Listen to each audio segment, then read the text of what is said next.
कि ज्यादातर private schools मुनाफाखोरी के अड्डे बन गए हैं। सर, हद तो ये हो रखी है कि इन स्कूल्स ने अपने ही जगह पे दुकानें खोल ली हैं और उन दुकानों में किताबें, कॉपी, पेंसिल, यूनिफॉर्म पेरेंट्स को हायर प्राइस पे खरीदने पे मजबूर किया जाता है। अलग अलग फंड बना दिए हैं सर, कोई डेवलपमेंट फंड बन गया है, कोई एक्टिविटी फंड बन गया है, लूट मचा रखी है। बच्चे इनके लिए एटीएम मशीन जैसे बन गए। सर, मेरा माननीय मंत्री जी से सवाल है।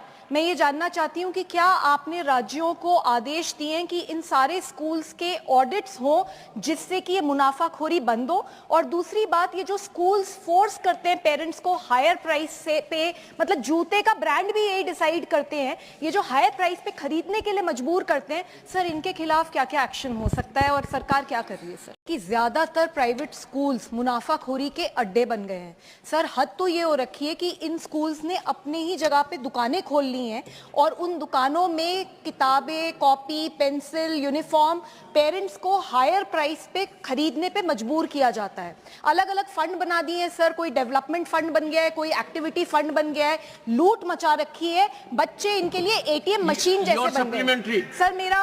सर, मेरा माननीय मंत्री जी से सवाल है। मैं ये जानना चाहती हूँ कि क्या आपने राज्यों को आदेश दिए हैं कि इन सारे स्कूल्स के ऑडिट्स हों जिससे कि ये मुनाफाखोरी बंद हो। और दूसरी बात, ये जो स्कूल्स फोर्स करते हैं पेरेंट्स को हायर प्राइस से पे, मतलब जूते का ब्रांड भी यही डिसाइड करते हैं, ये जो हायर प्राइस पे खरीदने के लिए मजबूर करते हैं, सर इनके खिलाफ क्या क्या एक्शन हो सकता है और सरकार क्या कर रही है? सर, कि ज्यादातर प्राइवेट स्कूल्स मुनाफाखोरी के अड्डे बन गए हैं। सर, हद तो ये हो रखी है कि इन स्कूल्स ने अपने ही जगह पे दुकानें खोल ली हैं और उन दुकानों में किताबें, कॉपी, पेंसिल, यूनिफॉर्म पेरेंट्स को हायर प्राइस पे खरीदने पे मजबूर किया जाता है। अलग अलग